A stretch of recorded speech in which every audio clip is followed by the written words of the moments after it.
In contrast, in the mainstream, where they're doing statistics, in their mind, they typically analyze people as just this giant aggregate, this huge pile of schmoo that's undifferentiated. Right? If you do this to the interest rate, then you'll have lower unemployment. Okay, it's this giant blob that just swishes. All people are undifferentiated blobs. They have statistical tendencies. They're generally not interested in what's going on in the head of the individual person. All right, an Austrian might take more of an approach where, if you're talking about the relationship between, say, money supply and jobs, then you might ask, okay, from the perspective of the entrepreneur, all right, so it's easier for them to get a bank loan, therefore, they can invest more and hire more people, but at the same time, they're concerned that prices might change in the future, so they're not sure if they can take on the new employee. All right, so that's kind of an illustration of how the two methods are looking at it. One of them is kind of a bottom-up human level, right? Because we're trying to get inside the decision of every individual, right? What are their trade-offs? What are their costs and benefits? Whereas mainstream is tending to look at it more as this statistical. All right, next up, market is a process.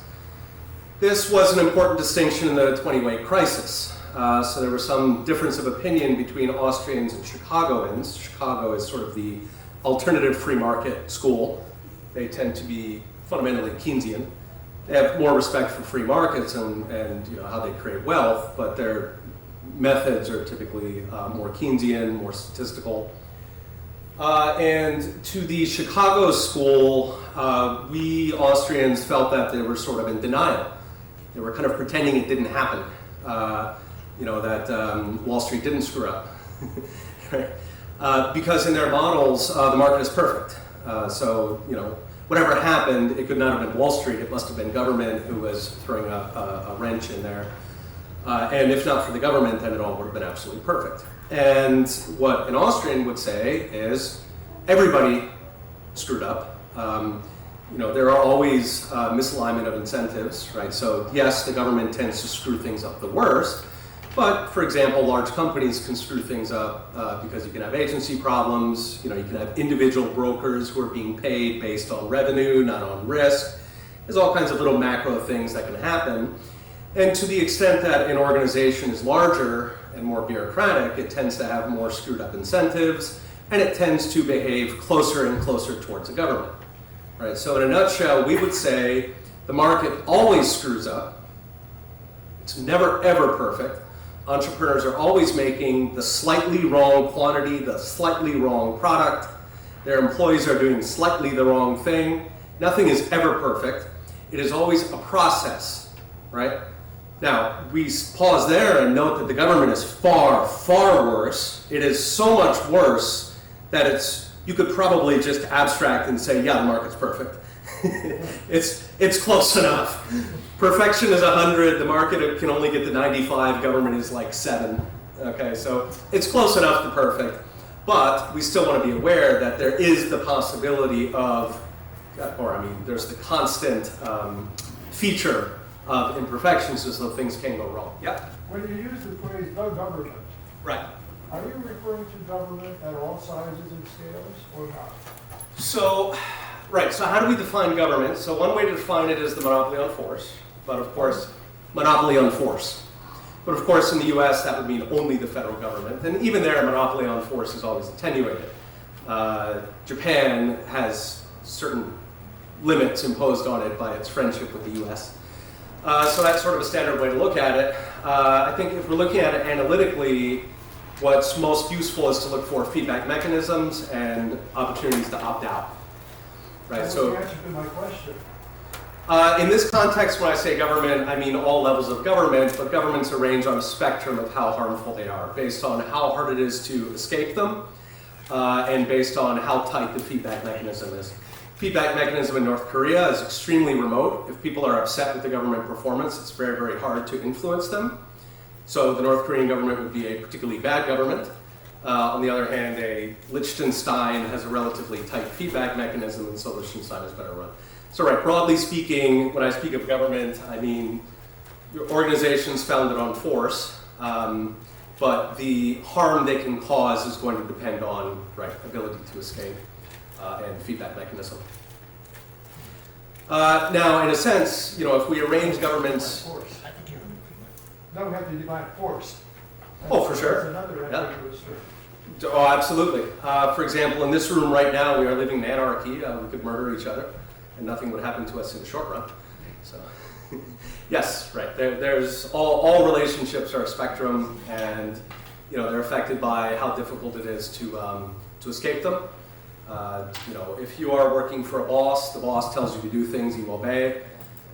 You can avoid. There's a cost, and the cost when you're dealing with government takes a big jump. Right. Okay. The next up, right. So in a nutshell, to Chicagoans, sort of a cartoon version. Chicagoans think the market is always perfect. Austrians think the market is always imperfect, but government is far, far worse. And therefore, it's very important to focus on entrepreneurship. So we'll come to that in a second. All right, and then an implication of this method is that freedom is typically a better outcome than command, right? So better in the sense of more efficient. It is better at giving people what they want. And this, again, mainstream often criticizes Austrian. They accuse us of being ideologically motivated. When we go through the praxeological assumptions or the axioms, you'll see why freedom sort of jumps out of this automatically. It's not a value judgment. It follows from the axioms. All right, next up, I'm going to talk, all right, I'm going to come back to that. All right, so going through some of the praxeological axioms, the most important axiom, the one that is necessary, without this axiom you have no ability to analyze humans, is the action axiom. So action is purposeful. So this is one way to phrase it. Mises in Human Action says all action is purposeful.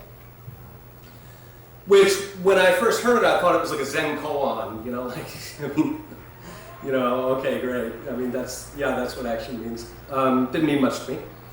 But so what that means is that people don't act because they're statistical correlates. People act for specific reasons, right? So we act because we expect to make the future better than the present in some way.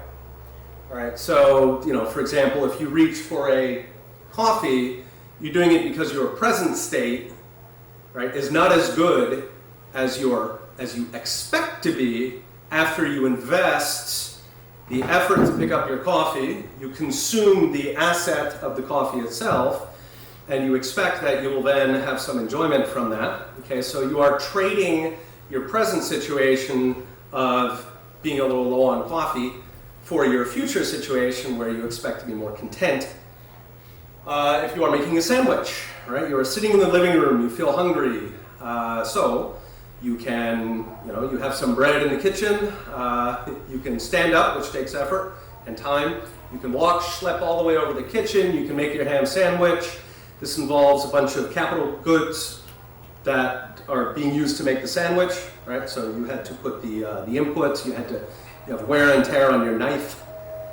And you're investing all of these resources because you expect to be happier after you have the sandwich, right? Currently, you're hungry, you are suffering disutility, and you would like to trade that for this preferred future state. So fundamentally, all action, we are trading resources that we have, such as time, effort, maybe other things like bread or knives. We are trading these, we are combining these to yield a better life in the future for ourselves. From this absolutely true axiom can be spun almost the whole fabric of economic theory. It's Rothbard. So from that simple fact, which, remember, the idea here is we're trying to describe apodictic, right, absolutely true features of humans. Right, now, there are insane humans. Right? There are people who believe crazy things. There are people who believe that Bernie Sanders has good ideas about economics. There are people who are legitimately loopy, running around, talking to flagpoles. Yes, and those people do. The man who wants to talk to the flagpole he's sitting there. He sees a flagpole that he needs to talk to. It's very important. He stands up. He walks over to the flagpole. he has invested in what he believes to be a better future. I don't share his goals, right? To me, they're insane, but to him, right? So if he decides it's time to talk to the flagpole and he walks the other direction, that's not what a crazy person would do. Not that particular type of crazy. He would stand up and walk towards the flagpole.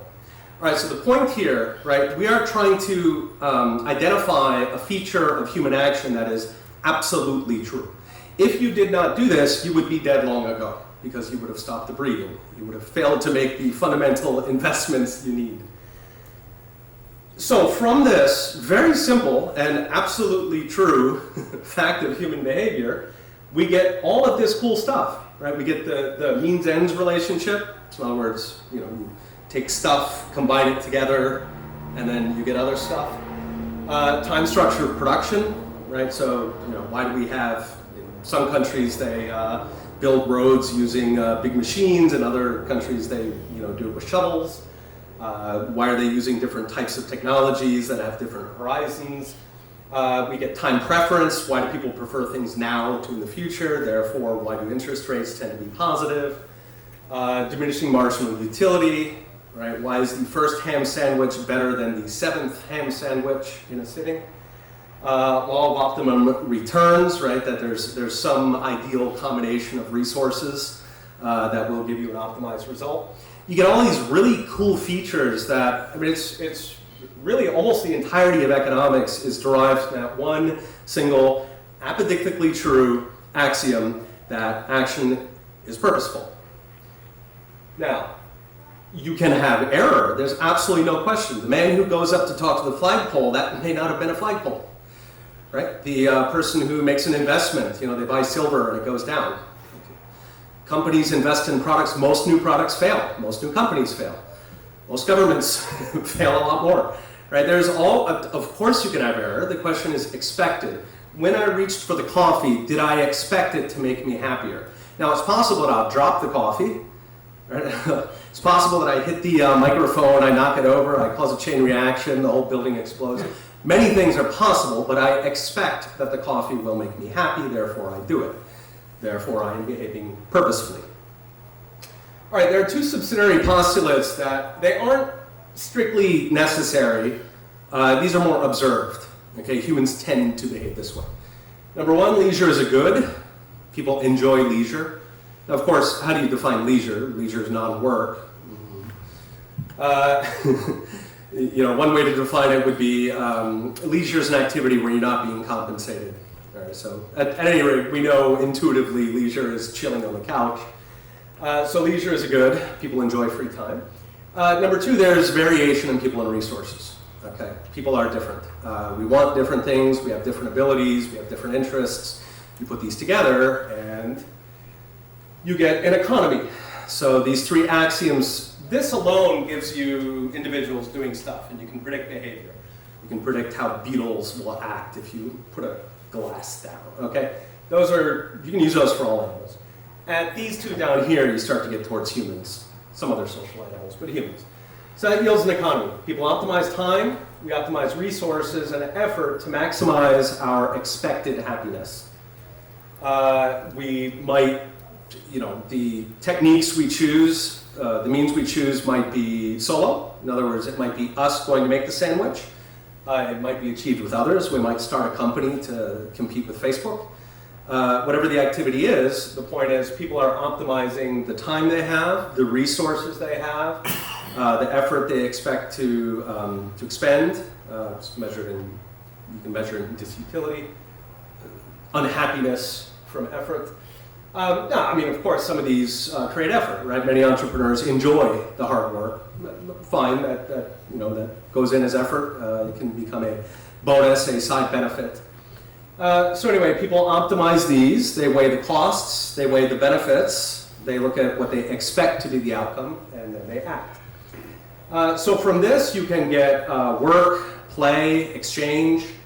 Right? Exchange just means people trade things, right? If people vary, and if people enjoy leisure such that they want to spend as few resources as possible, then they'll trade stuff. Right? The guy who's a good fisher will trade stuff with the guy who's a good hunter. Right?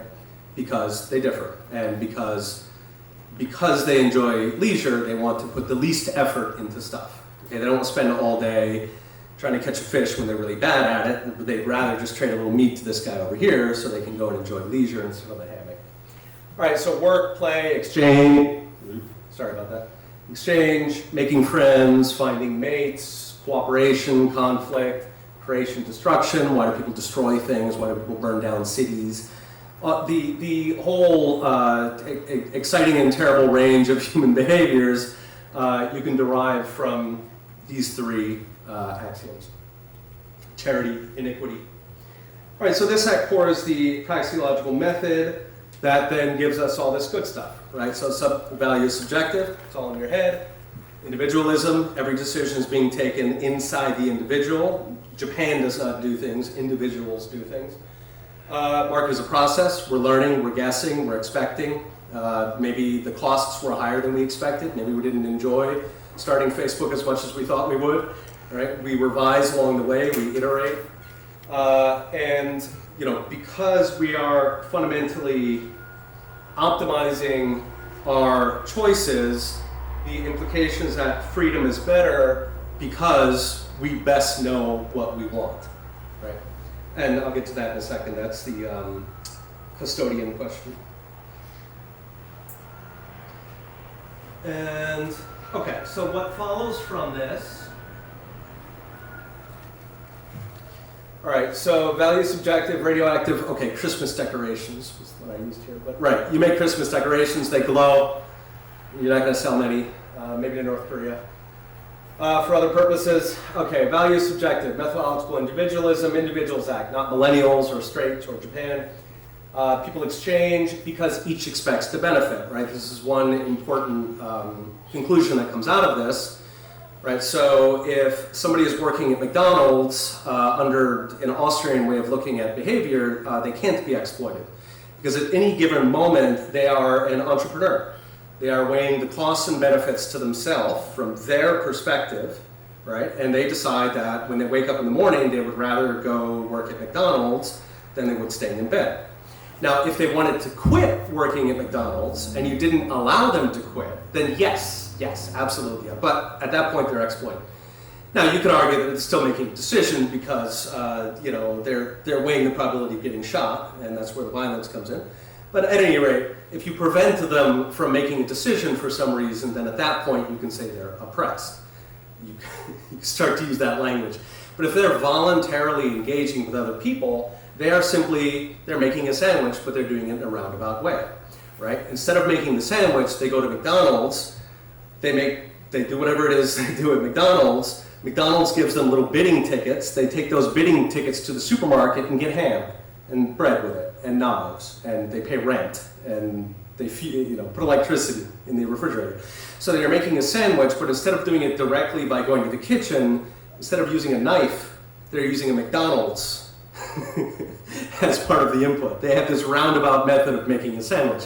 Why are they doing that? Because they've decided that the amount of sandwichery and rent and electricity that they get by doing it that way is much easier than if they tried to achieve those things directly without cooperating with McDonald's.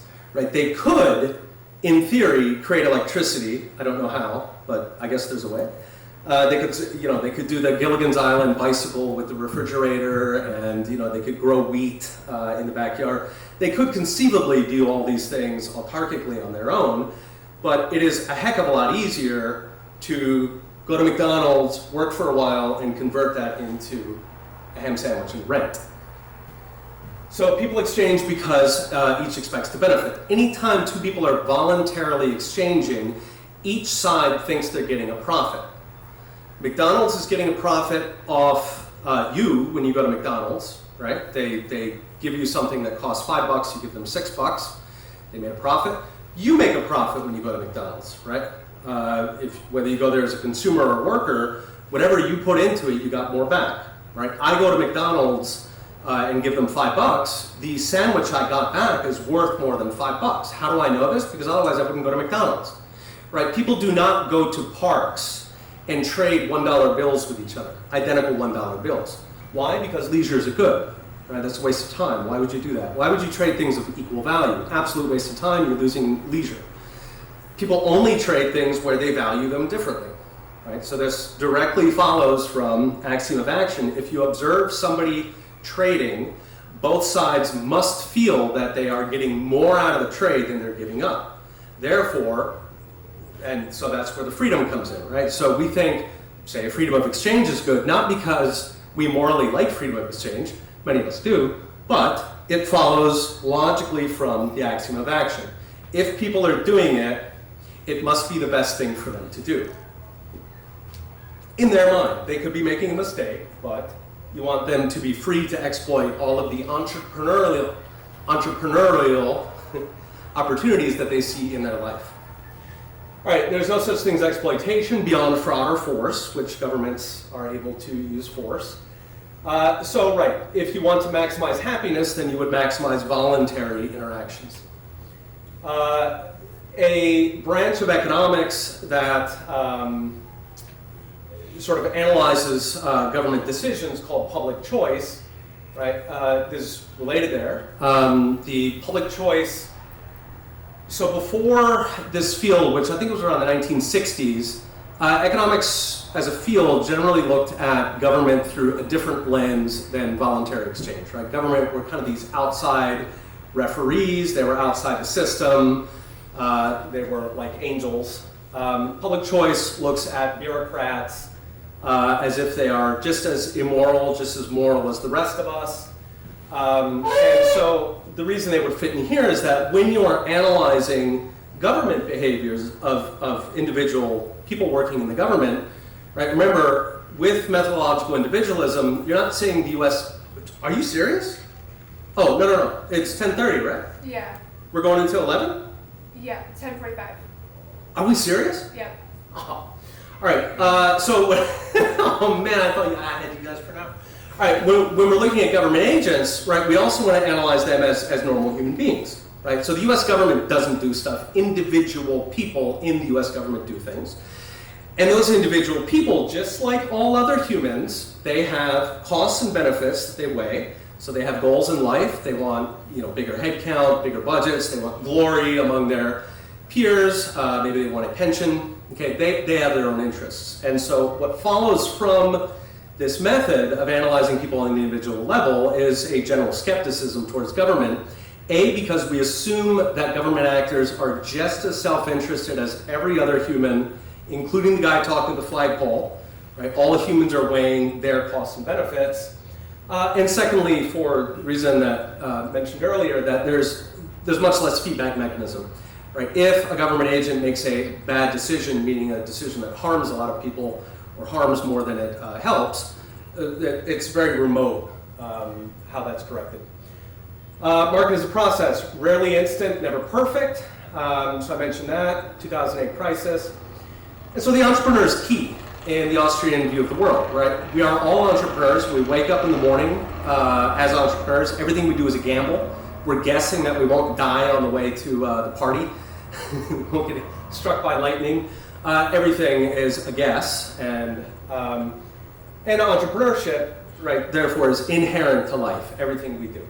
And specific to markets and economies, we're very interested in how entrepreneurs, right? Can they see, can they accurately predict what the costs and benefits are going to be? Do they have a good idea of what the customer wants?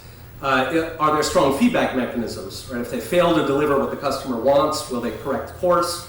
Right, so Austrians in general tend to be very interested in the actual market process, not statistical blobs, but what is going through, like, if we're to have government policy, we would like that to make these more, create more happiness, not less.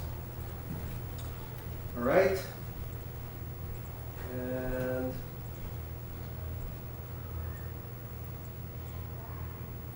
my Harry Potter effect. I gotta get my Harry Potter effect in.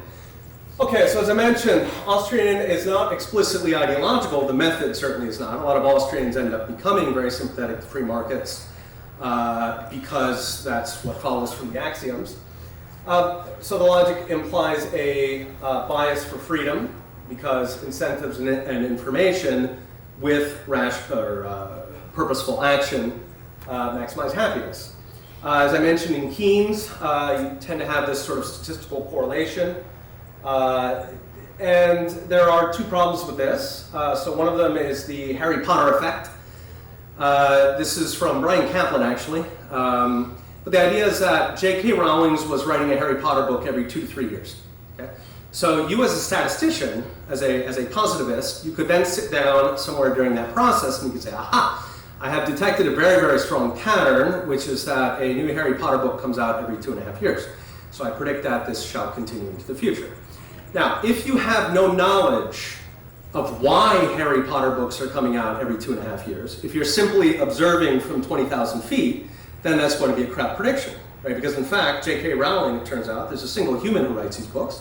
She writes them for a reason, right? There's a reason that she writes them at that particular pace, because it takes a while. And there's also several reasons why she might stop. She might become sated, she might become old, she might get sick of doing it.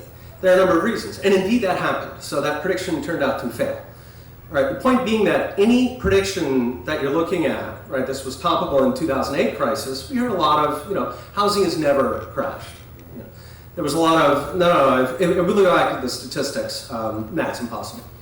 And so sort of the first point is that you do want to dig into exactly what is happening under the surface. Why are these statistical regularities coming out? In a sense, it's like you've got water, okay, and you've got little, waves coming up, and maybe they're coming up periodically. And it's very important to know exactly what's happening under the water if you're trying to predict what those waves are going to do in the future. Second problem with statistical sort of positivism is the Destro effect. So this captures a range of sins in statistics where there are a number of reasons why these statistical studies being published can be false. All right, statistics by design generally seeks to be wrong on purpose 1 out of 20 times. This is efficient. There's nothing wrong with this standard. Some argue for tightening it, but anyway, 1 out of 20. What that means is that if you produce 20 false studies, one of them will appear to be spuriously correct on average. Okay? And so if there are strong pressures to publish a particular conclusion, either through funding or through peer pressure or through cancel culture, wherever the pressure is coming from, you can, using absolutely clean statistics, you can come to any conclusion you want. It's sometimes summarized as if you torture the statistics long enough, they'll tell you anything. So there's a fundamental problem if you're proud of the fact that you're ignorant of the causes, right? If you consider that to be the true scientific method, okay, and you're only relying on statistics, you are necessary. Number one, you're going to be wrong a lot. Number two, you're essentially going to end up pulling the tune of whoever pays the piper, right? So whoever is paying for the research, your science is going to be whatever they want it to be. And we're seeing this in some other fields nowadays, I won't get into, but you guys can guess. One example I want to give is a nice Bayer pharmaceutical, okay? Big German pharmaceutical company, serious folks. They were interested in getting into oncology drugs. They didn't want, there's a bunch of university research in this field that's already been paid by taxpayers, so it'd be logical to use that. However, being no dummies, they decided to replicate the research in their labs. Bayer has massive resources, right? They put together an absolute crack process because they wanted to be sure this crap worked before they put $1 billion in developing new drugs. What they found, and these were journals from absolute top journals, from absolute top schools, and this is in oncology. This is not sociology, this is not economics, it's not wishy-washy, human-powered, all right? This is as close to physics as you can get. They were able to replicate 26% of studies. All right.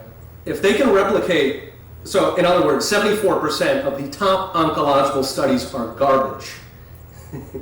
You can't replicate them. If you can't replicate them, that's it. They're false, useless, trash.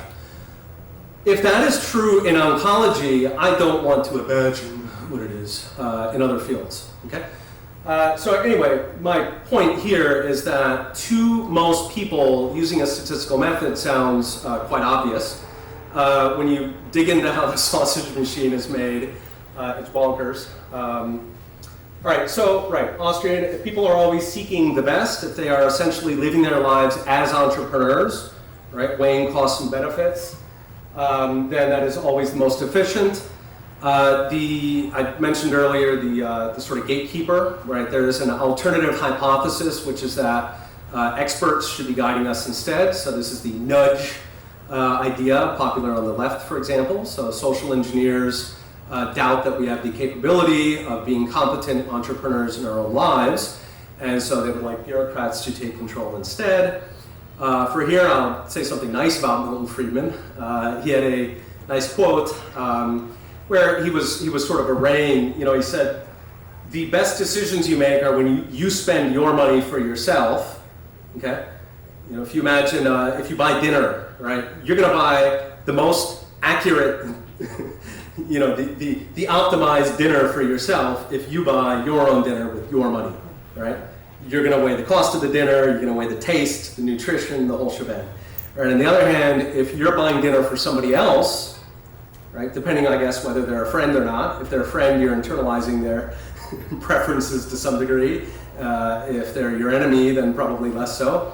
If somebody else is buying dinner for you, and then finally, if somebody else is buying dinner for somebody else, all right, you get a step down each time in the accuracy of the prediction. In other words, can the buyer figure out what the eater actually wants? Right, so you get a decline in accuracy. And part of that is simply the person might not care. Right? So bureaucrats in general, partly they don't know what you want, right? When they're deciding what we should all eat for dinner tonight across the country, they don't know what you particularly want. A lot of people aren't going to want the same thing, so you've got a uniformity problem. And then another part is they may actually know what you want, but they don't care, right? You should be a vegetarian because, I don't know, the environment. So, in other words, they might import their own preferences into it, right? So if we assume that markets are imperfect, private sector is imperfect, implying that individual entrepreneurs living their own lives are also imperfect. However, once we get to the government, between information problems, feedback mechanisms, monopoly issues where you can't opt out, those are in general going to make the problem significantly worse, and therefore we tend to default to the assumption that freedom is going to be the happiness maximizing model. If you lean left, for example, this can still work. If you need to, you can endow people, meaning giving them some money to start out with if you feel like the race needs to be evened up. I don't feel that, but I can sympathize that there are people in the world who feel offended by inequality. And you can solve that while still keeping this fundamentally efficient, sort of allowing everybody to be their own entrepreneur by simply, you can give them endowments. Now, where does the endowment come from? Yes, it starts to get sticky. But at any rate, what I'm trying to say here is that this is not necessarily a sort of right-wing or, you can still feel very deeply about inequality and use this method where you are essentially allowing everybody to be their own boss, to be the entrepreneur of their own life. Okay, the very last one.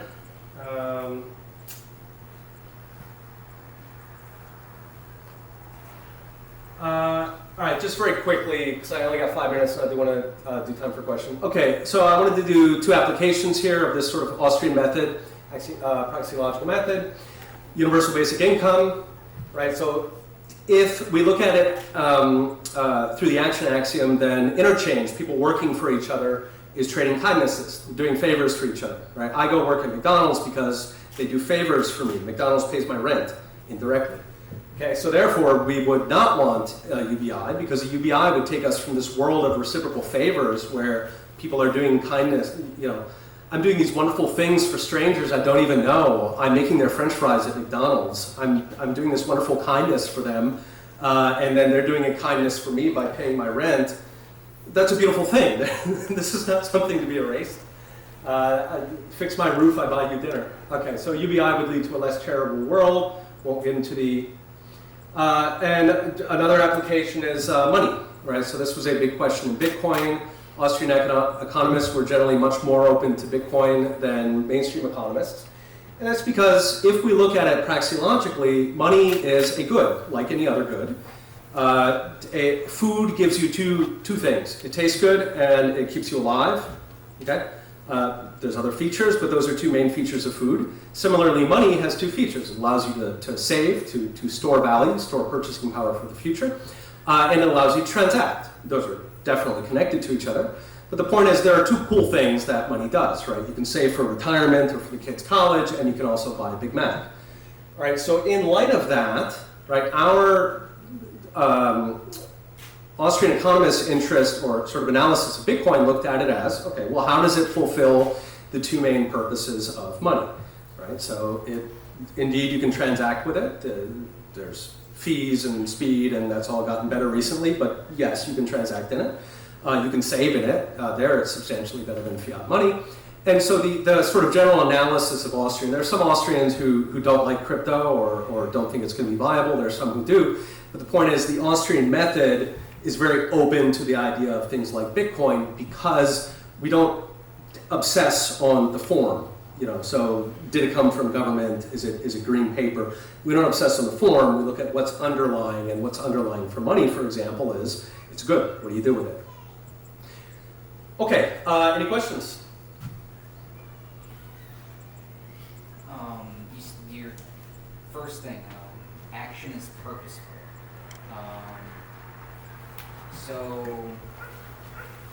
More as like a devil's advocate sort of question,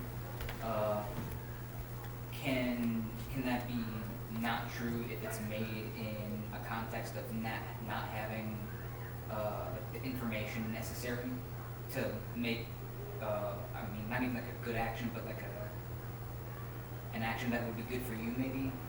For sure, right. The quality of any entrepreneurial decision is going to be based on the information you have. So the information could be mistaken. Generally, we satisfice. In other words, we spend resources to get information, and there's some point where we decide that we have enough information, and then we make the choice. Otherwise, we'd be looking for information forever. If you think of when you buy a car, right, you start out, you narrow it down pretty quick. You don't sit there with 25,000. Again, 1957 custom. Okay, so right, we satisfice. We at some point decide that we have enough information. Now, it's certainly true that you could be deceived. That's where fraud, right? So fraud would reduce the quality of your decision. It would make it much more likely that you made the wrong decision. But right, fraud and force are the two things that are generally going to make the decision a lot worse. Now, people still decide entrepreneurially. Every slave decides every morning whether they're going to kill their master. They're still purposeful beings. It's just that we would typically, I think, agree that the degree in which we can say them remaining slaves reflects what they want. We would say no, that's not true because there's this massive, inefficiency stuck in there, which in that case is force, and in other cases could be fraud, or could just be terrible information. Some people are indeed stupid, and smart people do stupid things. So yes, error is always present. Yeah. It seems like most of what you said is really just basic common sense. Mm-hmm. Yes. Yeah. Having taught economics myself, I tend to think of basic economics as mainly just an extension of common sense. So therefore, it's not really clear how much difference there is between Austrian economics and what you call mainstream economics. Right. Although I can see there's different terminology. Right. But it seems that in both cases, rely heavily on common sense. Oh, for sure. Yeah. Well, there's an observable truth, right? And both of us use the observable, the empirical world. Both of us use that to correct our theories. So the fact that we're all living in the same world and that to a certain extent we're looking at the same data, right? So both of us use those to correct them. There are slight differences in how we arrive at them, but yes, even Marxists recognize that leisure is a good. There are certain things that are indeed common sense. I think in general, when you look at the prescriptions and the predictions of the different models, right? One of them is sort of bottom up. The other is sort of starting with the aggregate down. they often do come to similar conclusions.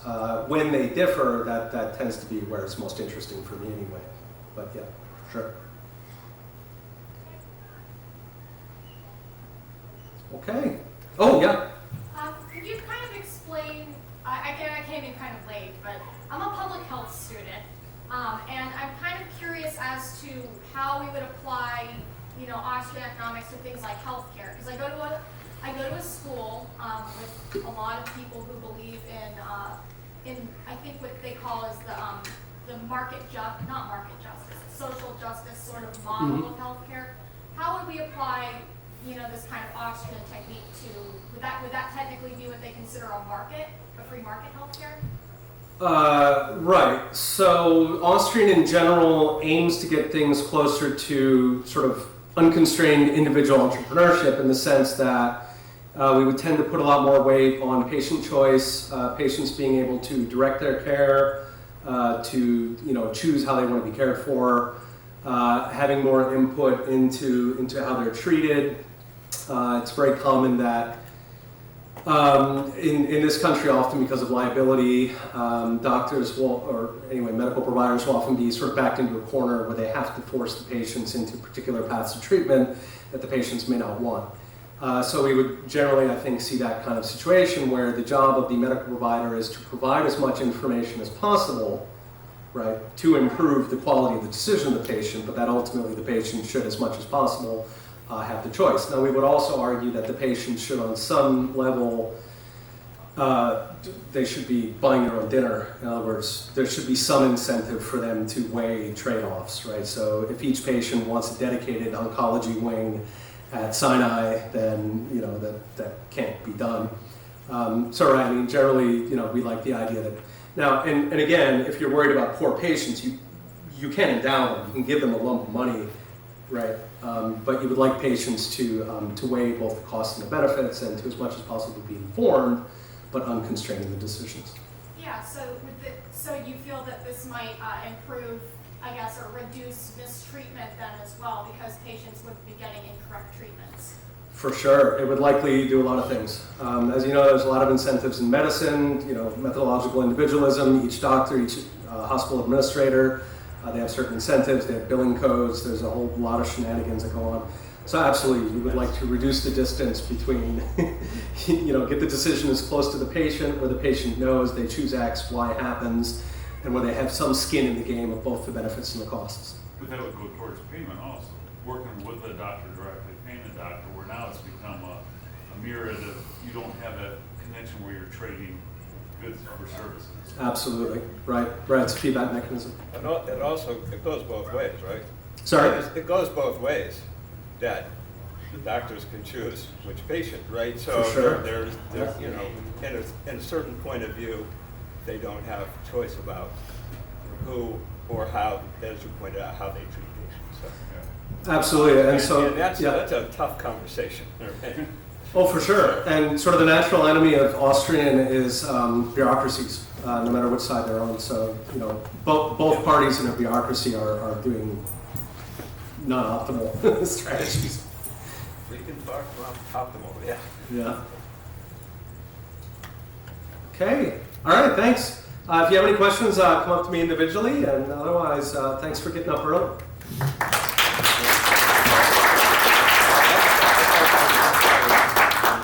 All right, thank you guys. Thank you, Peter.